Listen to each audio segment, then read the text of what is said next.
মই সকলো অসমৰ ৰাইজ বা সংস্কাৰান্তৰ দৰ্শকসকলক মই আন্তৰিক ধন্যবাদ জনাইছোঁ, সংগ্ৰামী অভিনন্দন জনাইছোঁ।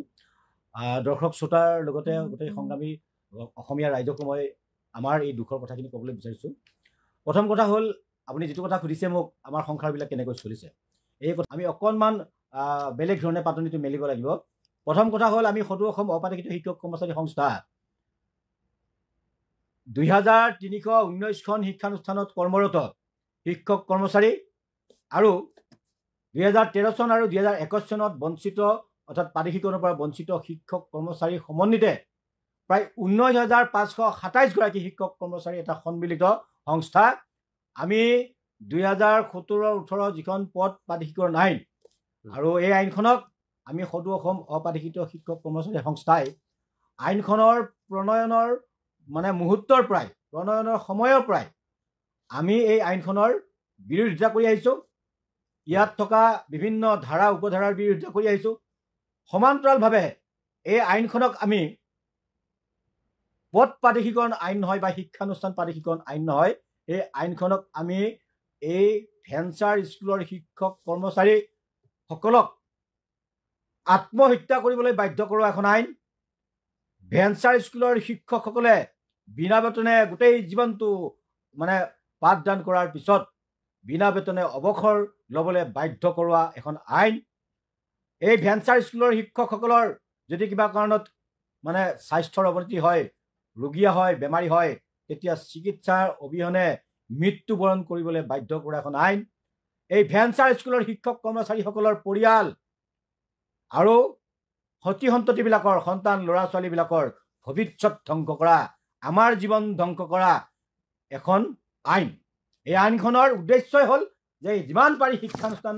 আৰু শিক্ষক কৰ্মচাৰীসকলক প্ৰাদেশিকৰণৰ পৰা বঞ্চিত কৰি ৰাখিব। এই আইনখনৰ প্ৰণেতা হ'ল আমাৰ মুখ্য পৃষ্ঠপোষক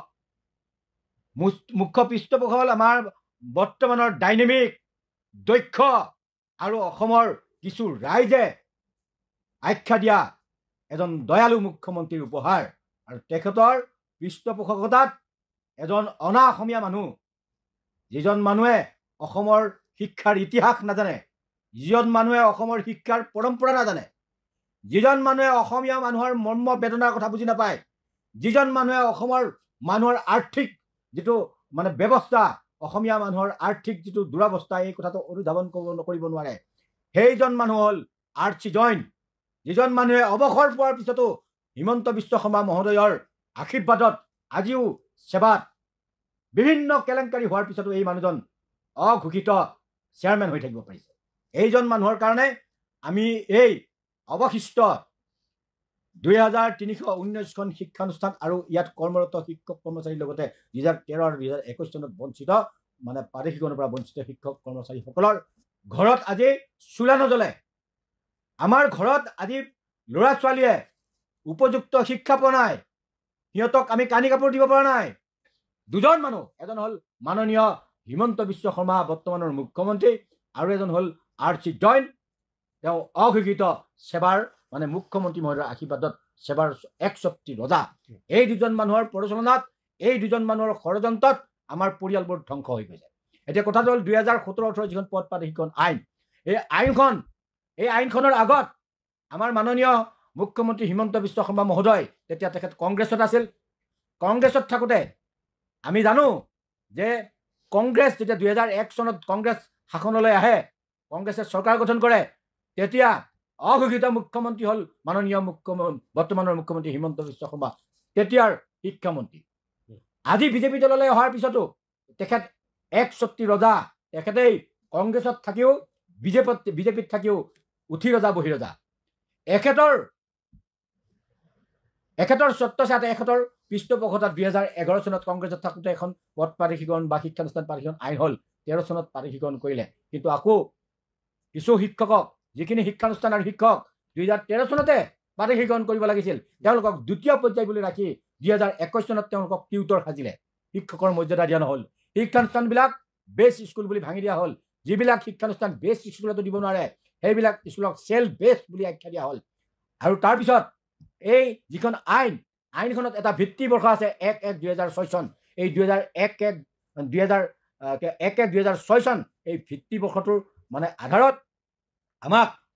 এই অৱশিষ্ট যিখিনি শিক্ষানুষ্ঠান এই শিক্ষানুষ্ঠানখিনিক বাদ কৰি থোৱা হৈছে আৰু এই আইনখনত কিছুমান এনেকুৱা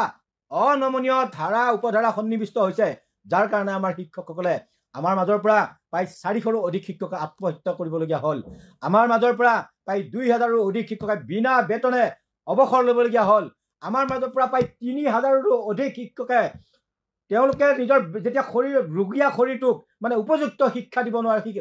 চিকিৎসা কৰিব নোৱাৰি তেওঁলোকে মৃত্যুবৰণ কৰিবলগীয়া হ'ল আৰু আমি এতিয়া প্ৰায় 19,527 গৰাকী শিক্ষক কৰ্মচাৰীৰ পৰিয়ালত এতিয়া চোলা নজ্বলে আমি মাননীয় মুখ্যমন্ত্ৰী মহোদয়ৰ ওচৰত 2022 চনৰ 20 অক্টোবৰত আমি এটা আন্দোলনৰ মানে কাৰ্যসূচী লৈছিলোঁ এই আন্দোলনৰ কাৰ্যসূচীটোত তেওঁ শংকিত হৈ বা তেওঁ আমাক মানে আন্দোলন কৰিব নিদি আমাক মাতি নি তেখেতে আমাৰ লগত আলোচনা কৰিছিল আলোচনা কৰি আমাক প্ৰতিশ্ৰুতি দিছিল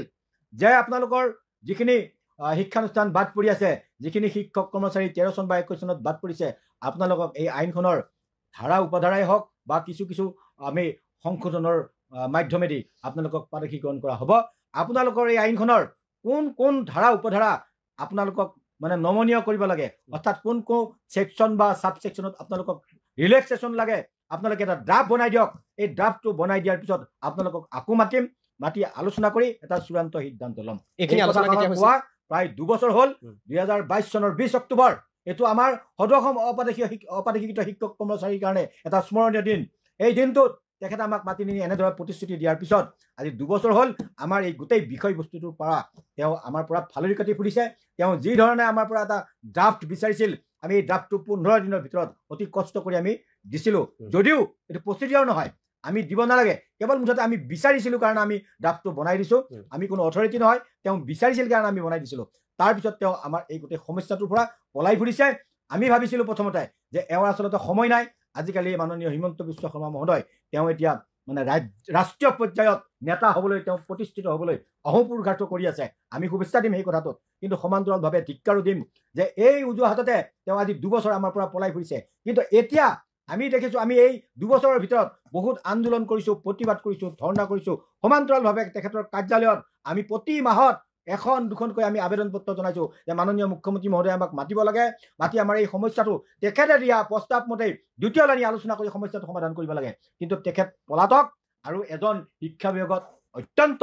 বহুৱা মানুহ এজন বহুৱাই থৈ দিছে এইজন মাননীয় ডক্টৰ ৰণোজ পেগু মহোদয় তেখেতক বহুৱাই থৈ দিছে তেখেতৰ কোনো কাম নাই তেখেতে আমাৰ এই শিক্ষকবিলাকক মাতি নিয়ে বিশেষকৈ আমাক আমাৰ সংস্থাটোক বহুত আলোচনা কৰিছে বহুত আমি কেতিয়াবা তেওঁ মাতি নিছে কেতিয়াবা আমি নিজেও গৈছোঁ গৈ আলোচনা কৰিছোঁ কেতিয়াবা হয় কেতিয়াবা নহয় তাৰপিছত গোটেই আলোচনাটো শূন্যৰ পৰা আৰম্ভ কৰি আকৌ শূন্যতে শেষ কৰি দিয়ে শেষত কয় যে আপোনালোকৰ বিষয়টো মুখ্যমন্ত্ৰী মহোদয়ক কম তেখেতে যেতিয়া অনুমতি দিব তেখেতে যি ইনষ্ট্ৰাকশ্যন দিব সেইমতে কিবা হ'ব তাৰপিছত আমালৈ খবৰটো আহে যে 0 একো নাই বিভাগীয় মন্ত্ৰী হিচাপে তেওঁ কি ভূমিকা লৈছে ৰণোজ পেগুৱে নাই তেখেতৰ ভূমিকা বুলি কোনো কথা নাই তেখেতে এটা চাকৰি কৰি আছে শিক্ষা বিভাগত এটা চাকৰি কৰি আছে তেখেতক চাকৰি মানে মইতো এটা সময়ত তেখেতক মই চকীদাৰ বুলি কৈছিলোঁ তেওঁ চকীদাৰজনেও অন্ততঃ দৰ্জাখন খোলা অধিকাৰটো আছে তালাটো সময়ত মানে কোনোবা যিমান বিষয়ে বাধা দিলেও তালাটো মাৰাৰ অধিকাৰ আছে আমাৰ মাননীয় শিক্ষামন্ত্ৰী মহোদয়ৰ আমি যিমান দিন কথা পাতিলোঁ এই কথা পতাৰ পৰা বুজি পাইছোঁ আৰু এই যোৱা 14 ডিচেম্বৰতো আমি যেতিয়া এই আন্দোলনৰ কাৰ্যসূচীটো লৈছিলোঁ আন্দোলন মানে অনশনৰ কাৰ্যসূচীটো তেওঁ আচলতে গম পায় এমাহ আগতে গম পায় তেওঁ এনেকুৱা এটা সময়লৈ ৰখি আছে যিটো সময়ত আমি কিং কৰ্তব্য বিমূঢ় হ'ম যিটো সময়ত তেওঁ আমাক কথা দিব নোৱাৰিব যিটো সময়ত তেওঁ জানে আমাৰ দাবী কি এই কথাটো জানে আমাৰ প্ৰথম দাবীটো হ'ল যে দ্বিতীয় লানি আলোচনাৰ কাৰণে মাননীয় মুখ্যমন্ত্ৰী মহোদয়ে আমাক মাতিব লাগে আৰু 14 তাৰিখে মাতিছে তেওঁ ক'ব লাগিব আমাক যে 14 তাৰিখ আজি 14 তাৰিখ মই অহাকালিৰ ভিতৰত আপোনালোকক কেনেকৈ মাতিব পাৰিম মই নিজেই মিটিং এখন কৰিবৰ কাৰণে 2 মাহ তেখেতৰ ওচৰত দৌৰি ফুৰে এতিয়া শিক্ষামন্ত্ৰী মহোদয়ে যদি তেখেতৰ এখন কাৰ্যালয়ৰ বিভাগীয় মিটিং এখন কৰিবৰ কাৰণে মাননীয় মুখ্যমন্ত্ৰী মহোদয়ৰ পৰা 2 মাহ সময় লাগে এখন মিটিং কৰিবৰ কাৰণে মই তেতিয়া কৈছিলোঁ যে আমাৰখনৰ কাৰণেতো 6 মাহ বছৰ 2 বছৰ লাগি যাব আমাৰ প্ৰাদেশিকৰণ কেতিয়া হ'ব আচলতে এইবিলাক ফেকু ভাওনা তেখেতক নাটক কৰিবৰ কাৰণে তেখেতক অভিনয় কৰিবৰ কাৰণে তেওঁ বুৱাই থৈ দিছে আৰু তাৰ কাৰণে তেওঁ দৰমহা পায় তেওঁ দৰমহাৰ বিনিময়ত কাম কৰি আছে তেওঁ আচলতে আমি আমাৰ সঁচা অৰ্থত মই অকল ৰণোজ পেগু বুলিয়ে নকওঁ মই অসমৰ যিমানবিলাক এতিয়া বিধায়ক আছে বিজেপি দলৰ যিমানবিলাক এতিয়া মন্ত্ৰী আছে কেবিনেট মন্ত্ৰী হওক ৰাজ্যিক মন্ত্ৰী হওক বা যিমান বিভাগৰ মন্ত্ৰী হওক আমি উপলব্ধি কৰিছোঁ মই এজন শিক্ষক হিচাপে অপাদেশিত শিক্ষক হিচাপে বিষয়ববীয়া হিচাপেতো বেলেগ কথা মই এজন অসমৰ মানে নাগৰিক হিচাপে মই উপলব্ধি কৰিছোঁ যে আচলতে এই মন্ত্ৰী বিধায়কবিলাকৰ আচলতে কোনো কাম নাই এওঁলোক নিৰ্বাচিত হৈ অহা নাই নিৰ্বাচিত হৈ আহিছে কিন্তু এওঁলোকে এটা চাকৰি কৰি আছে এওঁলোকৰ বছ হ'ল মাননীয় মুখ্যমন্ত্ৰী হিমন্ত বিশ্ব শৰ্মা মহোদয় তেখেতে তেখেতৰ ইংগিতত এওঁলোকৰ কথা চলে এওঁলোকৰ মুখত এটা এটা টেপ লগোৱা আছে এওঁলোকে এই টেপ খুলিব নোৱাৰে মুখ্যমন্ত্ৰী মহোদয়ে যদি কেতিয়াবা কাৰোবাক কিবা ক'ব দিয়ে তেতিয়াহে ক'ব পাৰে তেওঁলোকে নিজস্ব একো নাই নিজস্ব কোনো ব্যক্তিত্বশীল হয় ব্যক্তিত্ব আছে কেৱল নিজৰ এটা টিকেটৰ মানে স্বাৰ্থত নিজৰ চকীখনৰ স্বাৰ্থত তেওঁলোকে জানে নৈতিকতা জানে মানৱতা জানে এইবিলাক জানে তেওঁলোকে নিজৰ সমষ্টিত কিমান ভেঞ্চাৰ শিক্ষানুষ্ঠান আছে নিজৰ সমষ্টিত কিমান ভেঞ্চাৰ স্কুলৰ শিক্ষক কৰ্মচাৰী আছে কিমান দুৰ্যোগ ভুগি আছে আমাৰ শিক্ষকবিলাকে এই বিধায়কবিলাকৰ ওচৰলৈ যায় প্ৰত্যেক জিলাৰ পৰা যায় কিন্তু তেওঁলোকে কোনো এটা ক'ব নোৱাৰে তেওঁলোকে অকাতৰে স্বীকাৰ কৰে নিৰ্লজ্জভাৱে স্বীকাৰ কৰে এওঁলোকে যে আমি একো কৰিব নোৱাৰো আমি মুখ্যমন্ত্ৰী মহোদয়ে আমাৰ সকলোবিলাকৰ হাত বন্ধা আছে বিষয়বিলাকেতো ক'বই বিষয়বিলাকেতো কয়ে বিষয়া আমি প্ৰতিজন বিষয়াৰ লগত কথা পাতিছোঁ প্ৰতিজন বিষয়াৰ কথা হ'ল আমি একো কৰিব নোৱাৰো আমাৰ কলমৰ কোনো পাৱাৰ নাই এতিয়া আমি একোৱে কৰিব নোৱাৰো আমাৰ কোনো অধিকাৰ নাই মাননীয় মুখ্যমন্ত্ৰী মহোদয় আমি অনুভৱ কৰিছোঁ অসমত এতিয়া গণতন্ত্ৰ চলি থকা নাই অসমত এতিয়া ৰাজতন্ত্ৰ চলি আছে একনায়কত্ববাদ চলি আছে আৰু যদি সকলোৰে এই মানে বাক স্বাধীনতা থাকিলেহেঁতেন নিজৰ বিবেক বিবেচনা সিদ্ধান্ত কাৰ্য কৰাৰ যদি অধিকাৰ থাকিলেহেঁতেন আমি প্ৰাদেশিকৰণ পালোহেঁতেন আৰু হয়তো কোনোবা দুৰ্ভগীয়া মানুহে এই চৰকাৰখনৰ পৰা মানে উপকাৰ হ'লহেঁতেন এওঁলোকে কেৱল ৰাজনীতি কৰে ভোটৰ ৰাজনীতি এওঁলোকৰ কেৱল এটাই উদ্দেশ্য আমি আকৌ দ্বিতীয়বাৰ চৰকাৰ গঠন কৰিব লাগিব কোনোবা মৰিল কোনোবা থাকিল কাৰোবাৰ পৰিয়ালৰ ভৱিষ্যত ধ্বংস হ'ল কাৰোবাৰ ল'ৰা ছোৱালীৰ ভৱিষ্যত ধ্বংস হ'ল এওঁলোকৰ কোনো কথা নাই এওঁলোকৰ কেৱল এওঁলোকৰ চকীবিলাক থাকিব লাগে ঠিক এনে বিধায়ক MLA বিলাক মই ভাবোঁ যে মাননীয় শিক্ষামন্ত্ৰী মহোদয় তেখেতে আগতেও কৈছোঁ মই যে তেখেতে শিক্ষামন্ত্ৰী হৈ থকাৰ কোনো অধিকাৰ নাই কোনো মানে এইটো মানে হেৰি নাই তেখেতে নিজৰ দায়িত্বৰ অপাৰগতা স্বীকাৰ কৰি তেখেতে এই আসনখনৰ পৰা তেখেতে অব্যাহতি ল'ব লাগে লৈ মুখ্যমন্ত্ৰী মহোদয়কে দায়িত্ব দিয়ক আৰু মুখ্যমন্ত্ৰী মহোদয়েও আচলতে সকলোবিলাকে অব্যাহতিতে তেওঁ নিজে কি কৰিব বিচাৰিছে সেইটো তেওঁ কৰিব লাগে আমি আশা কৰিম যে আগন্তুকত আমি আজি অনশন কাৰ্যসূচীটো আমি ভংগ কৰিছোঁ আমাক মাননীয় আমাৰ এই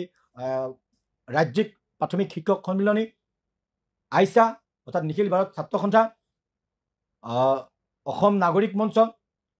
লগতে আৰু অন্যান্য দল সংগঠনে আমাক অনুৰোধ কৰিছে ইতিমধ্যে আমাৰ 15জন শিক্ষাগুৰু মেডিকেলাইজ হ'ব লগা হৈছে আৰু যিখিনি শিক্ষকে অনশনত বহি আছে এই শিক্ষক কৰ্মচাৰীখিনিৰ শাৰীৰিক এনেকুৱা এটা অৱস্থা মানে বহুত বেয়া অৱস্থা এনেকুৱা অৱস্থাত তেওঁলোকৰ এই অনুৰোধ ৰক্ষা কৰি আমাৰ শিক্ষকখিনিও যথেষ্ট বয়সস্থ সকলোবিলাক শিক্ষক 50 বা 55 বছৰৰ উৰ্ধৰ গতিকে সকলোবিলাক ভাবি চিন্তি আমি কাৰ্যসূচীটো আজি ভংগ কৰিছোঁ যদিও আমি 30 তাৰিখৰ ইতিমধ্যে আমি প্ৰচাৰ মাধ্যমতো কৈছোঁ আৰু আমি মাইনোটছতো লিখি দিছোঁ মেমৰেণ্ডামত যে আগন্তুক 30 ডিচেম্বৰৰ ভিতৰত যদি মাননীয় মুখ্যমন্ত্ৰী মহোদয়ে আমাৰ সংস্থাক মাতি নি আমাৰ লগত আলোচনা কৰি যদি এটা কাৰ্যকৰী ব্যৱস্থা বা চূড়ান্ত সিদ্ধান্ত এটা নলয় তেতিয়াহ'লে অনাগত দিনত আমি আজিয়ে এটা সামূহিক অভিঘাতৰ কাৰ্যসূচী আমি এটা লৈছিলোঁ কিন্তু সামূহিক অভিঘাতৰ কাৰ্যসূচীটো স্থগিত ৰাখিছোঁ 30 তাৰিখলৈ 30 তাৰিখৰ পিছত আকৌ গোটেই শিক্ষক কৰ্মচাৰীখিনিক মাতি আনি আমি গুৱাহাটীত এটা মাংগলিক পৰিৱেশৰ ভিতৰত আমি যিজন মানুহৰ বা যিকেইজন মানুহৰ কাৰণে আমাৰ জীৱনবিলাক ধ্বংস হ'ল আমাৰ পৰিয়ালবিলাক ধ্বংস হ'ল আমাৰ ল'ৰা ছোৱালীবিলাকৰ ভৱিষ্যত ধ্বংস হ'ল এই মানুহবিলাকক যেনেকৈ ঋষিমুনিসকলে এই যে যদুবংশ ধ্বংস কৰিছিল অৰ্থাৎ কৃষ্ণৰ বংশ ধ্বংস হৈ গৈছিল ঋষিমুনিৰ অভিশাপত তেনেদৰে এই শিক্ষকবিলাকৰ অভিশাপত যদি তেওঁ বাঞ্ছা কৰে তেওঁ যদি সেইটোকে আশা কৰে আমি আশা কৰিম আশা নকৰোঁ যে বাঞ্ছা নকৰোঁ আমি ভাবিছোঁ 30 ডিচেম্বৰৰ ভিতৰত আমাক মাতিব আলোচনা কৰিব যদি নকৰে তেতিয়াহ'লে এই যিবিলাক শিক্ষাগুৰু এই শিক্ষাগুৰুবিলাকৰ অভিশাপত আমি অভিশাপ দিম আমাৰ জীৱন ধ্বংস কৰা আমাৰ পৰিয়ালৰ ভৱিষ্যত ধ্বংস কৰা আমাৰ মানে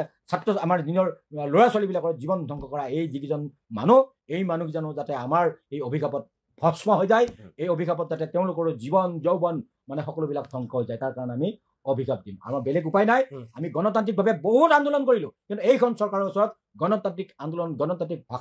ভাষাৰ কোনো মূল্য নাই নিশ্চিতভাৱে কাৰ্যকৰী সভাপতি বিনা বেতনেৰে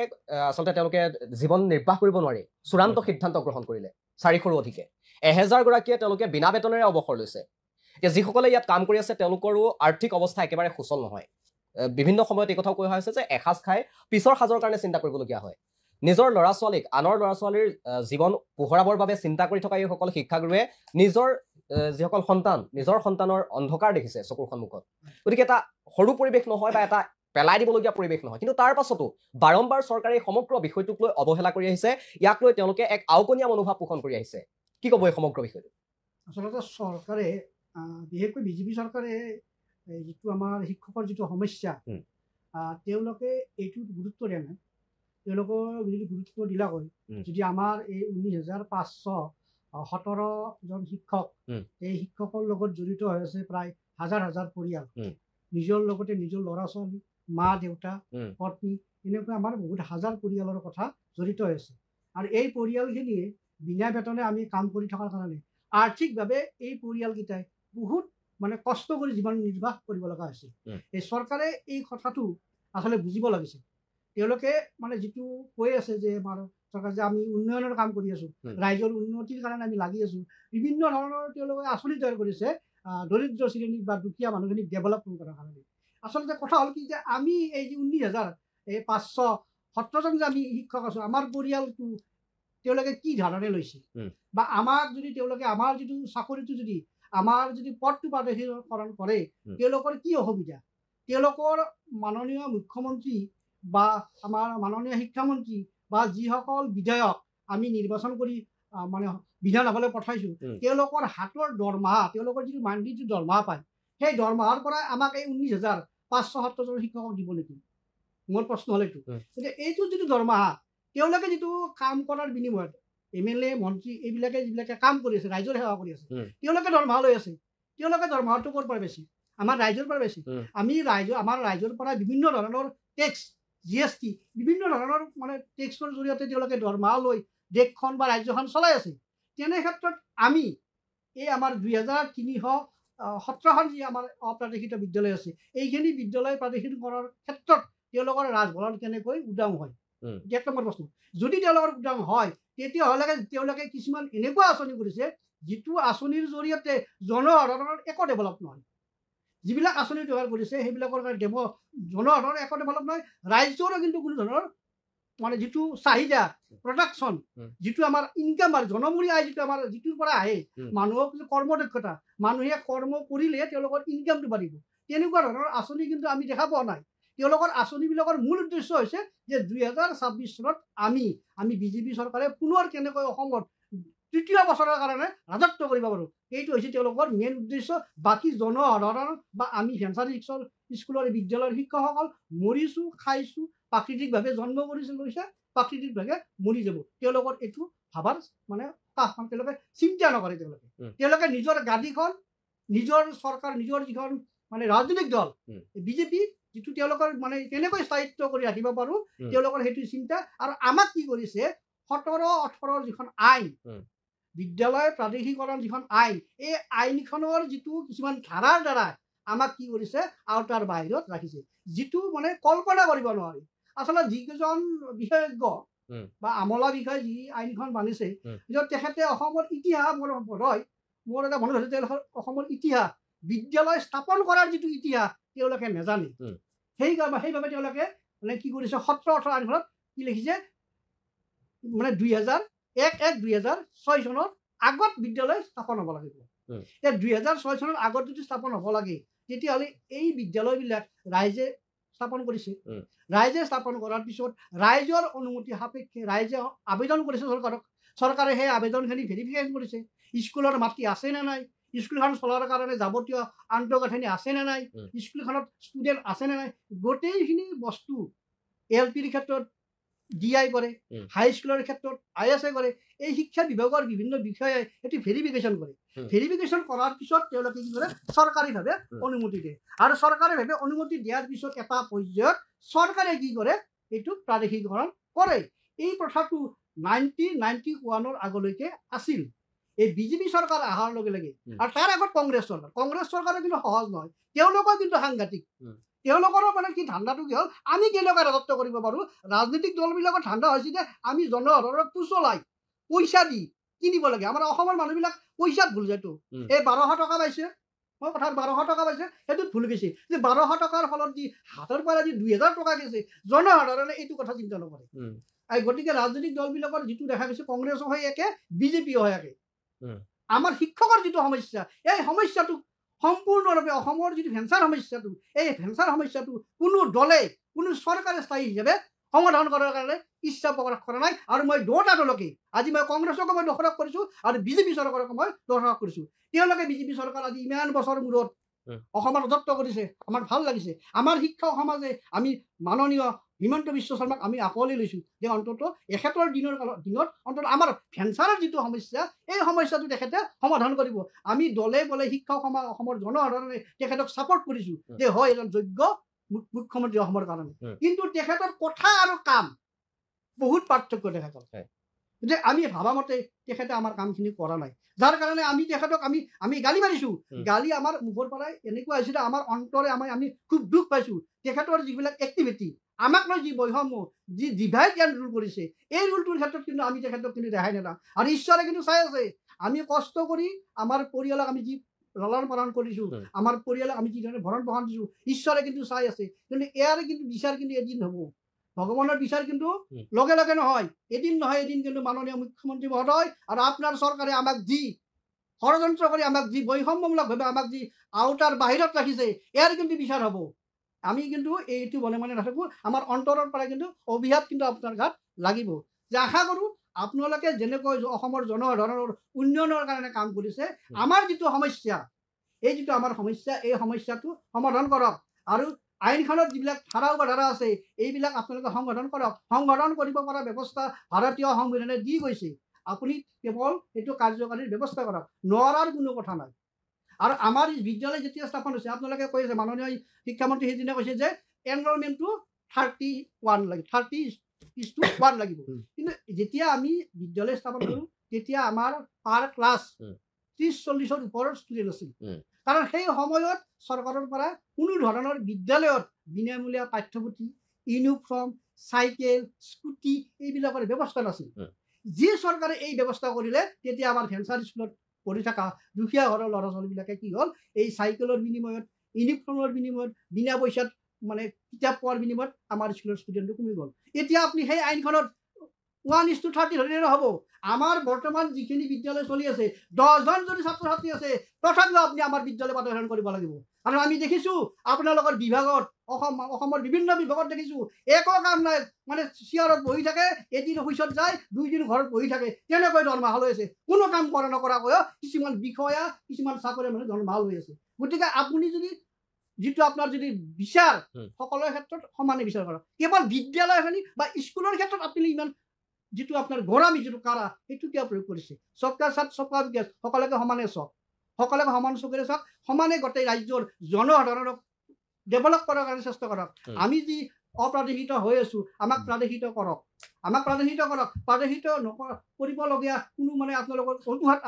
আমি এইটো সহজে মানি নলওঁ। আৰু আমি আশা কৰিছোঁ আমাৰ যিখিনি দাবী, এইটো কিন্তু আমাৰ দাবী। আমি কিন্তু আপোনাক ভিক্ষা খোজা নাই,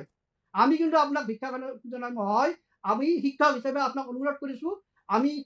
শিশুক, ছাত্ৰ ছাত্ৰীক আমি জ্ঞান দিছোঁ, এজন সুনাগৰিক কেনেকৈ হ'ব লাগে, দেশখন কেনেকৈ গঢ়িব লাগে, আমি তাৰে জ্ঞান দিছোঁ। গতিকে আমাৰ এই জ্ঞানৰ বিনিময়ত আপুনি আমাক, আমি যি এজন শিক্ষক,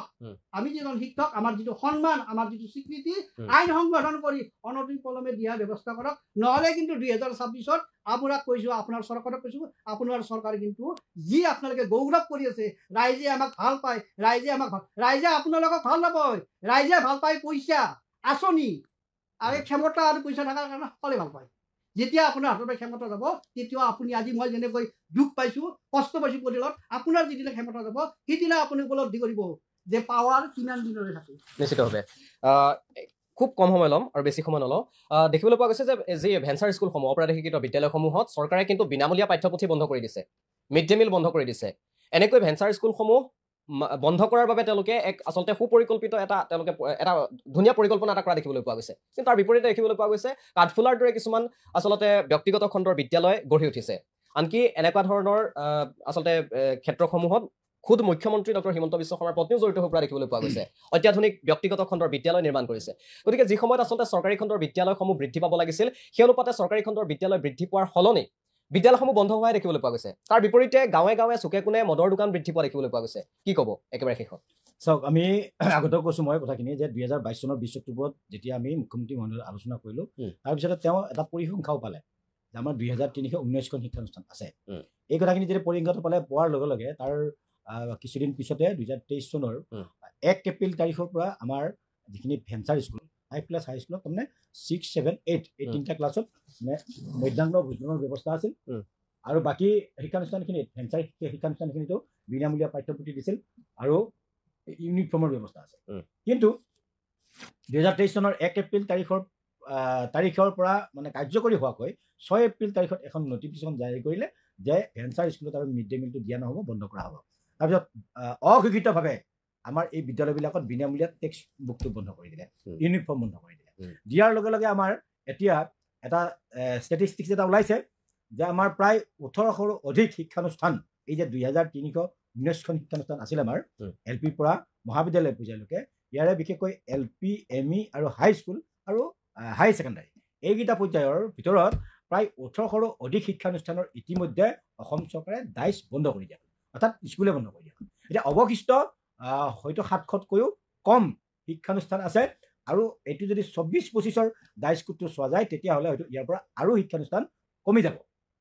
এইখিনি শিক্ষানুষ্ঠান এতিয়া মাত্ৰ অপাদেশিত হৈ আছে, বাকী শিক্ষানুষ্ঠান চৰকাৰে বন্ধ কৰি দিয়ে। এইটো হ'ল পৰিকল্পিতভাৱে কৰিছে। যেতিয়া তেওঁ 2319খন শিক্ষানুষ্ঠান দেখি ভাবিলে এই শিক্ষানুষ্ঠানখিনিক আৰু মাৰ্ডাৰ কৰিব লাগিব। এতিয়া মাৰ্ডাৰ কৰাৰ উদ্দেশ্যেৰে তেওঁলোকে ষড়যন্ত্ৰ ৰচিলে যে মিড ডে মিলটো যদি বন্ধ কৰি দিয়া যায়, ফ্ৰী টেক্সট বুকটো যদি বন্ধ কৰি দিয়া যায়, তেতিয়াহ'লে এই স্কুলবিলাকৰ মৃত্যু হ'ব। সমান্তৰালভাৱে এইবাৰ আকৌ নতুনকৈ এটা ৰাজনীতি কৰিছে। এইখিনি যেনিবা এলিমেণ্টৰী আৰু ছেকেণ্ডাৰী লেভেলত হ'ল, কিন্তু হায়াৰ এডুকেশ্যনে যেতিয়া কাম এটা কৰিছে, এতিয়া নিযুত মাইনা, মুখ্যমন্ত্ৰী নিযুত মাইনা যিটো আঁচনি, এই আঁচনিটো কেৱল মাত্ৰ চৰকাৰী শিক্ষানুষ্ঠানখিনিত দিলে, কলেজ আৰু হাই ছেকেণ্ডাৰী চিনিয়ৰ ছেকেণ্ডাৰী দিলে, কিন্তু যিখিনি অপাদেশিত শিক্ষানুষ্ঠান এই শিক্ষানুষ্ঠানখিনিক বঞ্চিত কৰি ৰখা হ'ল। ইয়াৰ উদ্দেশ্যটো হ'ল যে যেতিয়া এই বছৰ ছাত্ৰীসকলে ভেঞ্চাৰ স্কুলত মানে শিক্ষা গ্ৰহণ কৰা ছাত্ৰীসকলে যেতিয়া নিযুত মাইনা নাপাব, তেতিয়া অহা বছৰলৈ আৰু ভেঞ্চাৰ কলেজ বা হাই ছেকেণ্ডাৰী বা চিনিয়ৰ ছেকেণ্ডাৰীত কি নকৰিব, ছাত্ৰ ছাত্ৰীসকলে নামভৰ্তি নকৰিব, তেতিয়া কলেজবিলাক বা চিনিয়ৰ ছেকেণ্ডাৰী বা জুনিয়ৰ কলেজবিলাক বন্ধ কৰি দিব পাৰিব। এইবিলাক হ'ল চৰকাৰে বিভিন্ন ধৰণৰ ষড়যন্ত্ৰ কৰি, আৰু ষড়যন্ত্ৰকাৰীজন হ'ল মাননীয় ডক্টৰ ৰণোজ পেগু মহোদয়, তেখেতক লৈ। আৰু গোটেই যে আপোনাৰ আমি গমেই পাওঁ যে ৰণোজ পেগু মহোদয়ে যেতিয়া নিজস্বকৈ একো নাই, তেওঁ নিজাকৈ কৰিব নোৱাৰে, এই গোটেই কথাবিলাকৰ মন্ত্ৰণা হ'ল মাননীয় মুখ্যমন্ত্ৰী মহোদয়ৰ পৰা। এতিয়া এনেদৰে শিক্ষানুষ্ঠানবিলাক বন্ধ কৰা হৈছে। আৰু এটা কথা কৈছে যে এতিয়া এই চৰকাৰখনে এইবিলাক কৰি আছে NEP-ৰ নামত, নিউ এডুকেশ্যন পলিচিৰ মানে অজুহাতত কি কৰিছে, আমাৰ এই শিক্ষানুষ্ঠানবিলাক ছাত্ৰ ছাত্ৰী কম থকাৰ অজুহাতত গোটেই শিক্ষানুষ্ঠানবিলাক প্ৰায় 1700 শিক্ষানুষ্ঠান ইতিমধ্যে এমালগেমেশ্যন, অৰ্থাৎ এইটো মানে অসমীয়াত তেওঁলোকে কয় এইটো মানে একত্ৰীকৰণ। একত্ৰীকৰণ শব্দটো বৰ শুনিবলৈ ধুনীয়া লাগে, কিন্তু তাৰ অন্তৰালত থকা বিষাক্ত শব্দটো হ'ল মানে বিলুপ্তিকৰণ। এই বিলুপ্তিকৰণ কৰি প্ৰায় 1700 শিক্ষানুষ্ঠান ইতিমধ্যে বন্ধ কৰা হ'ল, আৰু অনাগত দিনত তেওঁলোকে আৰু প্ৰপ'জেল বনাই থকা বুলি আমি গম পাইছোঁ যে আৰু শিক্ষানুষ্ঠান কিছু কি কৰিব, একত্ৰীকৰণ কৰি 3খন-4খন স্কুল এখন কৰিব, কৰি গোটেই শিক্ষা ব্যৱস্থাত, অৰ্থাৎ ৰাজহুৱা খণ্ডৰ অসমীয়া মাধ্যমৰ যিমানবিলাক শিক্ষানুষ্ঠান আছে বা শিক্ষা যিটো ব্যৱস্থা আছে, এই ব্যৱস্থাটো এটা পৰিসীমাৰ মাজত ৰাখি বাকী গোটেই মানে বনিয়াৰ হাতত শিক্ষা ব্যৱস্থাটো গতাই দিয়াৰ কাৰণে ইতিমধ্যে প্ৰথম বিজনেছটো মাননীয় হিমন্ত বিশ্ব শৰ্মা মহোদয়ৰ পৰিবাৰ ৰিণিকী ভূঞা বাইদেৱে আৰম্ভ কৰিছে। আৰু এইটো আমাৰ মানুহে কেতিয়াবা মুখ্যমন্ত্ৰী মহোদয়ে কয় যে এই কোম্পানীটো আমাৰ ৰিণিকী ভূঞাৰে, এই স্কুলখন ৰিণিকী ভূঞাৰে। আমি অসমীয়াত জানো যে দাড়ি একটাৰ গোফ একটাৰ নহয়, এইটো আমাৰ অসমীয়া একদম সম্পূৰ্ণ অসমীয়া ভাষা, যে এজন মানুহৰ মানে যে দাড়ি গোফ এক বেলেগ নহয়, এজন মানুহৰ দাড়ি গোফ। গতিকে হিমন্ত বিশ্ব শৰ্মা মহোদয়ৰ পৰিবাৰে এখন স্কুল খুলিছে। আমি জনাত সেইখন হিমন্ত বিশ্ব শৰ্মা মহোদয়ৰে শিক্ষানুষ্ঠান, এখন একদম আন্তঃৰাষ্ট্ৰীয় পৰ্যায়ৰ এখন শিক্ষানুষ্ঠান খুলি অসমৰ ৰাইজক দেখুৱাই দিছে মুখ্যমন্ত্ৰী মহোদয়ে যে তোমালোকেও কি কৰা, পাৰা যদি ব্যক্তিগত খণ্ডৰ স্কুল খোলা। আইন আহিছে 2006 চনতে ব্যক্তিগত খণ্ডৰ স্কুল খোলাৰ যিখন আইন আহিছে, সেই আইনৰ অজুহাতত এই কামবিলাক কৰিছে। এতিয়া সেৱা আৰু কাউন্সিল আকৌ ভাঙি এখন কৰিব, এটা কৰিব। এইবিলাক উলাট পালত, এইবিলাকে হ'ল পৰিৱৰ্তন। কাৰণ পৰিৱৰ্তনৰ নামত এইবিলাক চব মানে ধ্বংস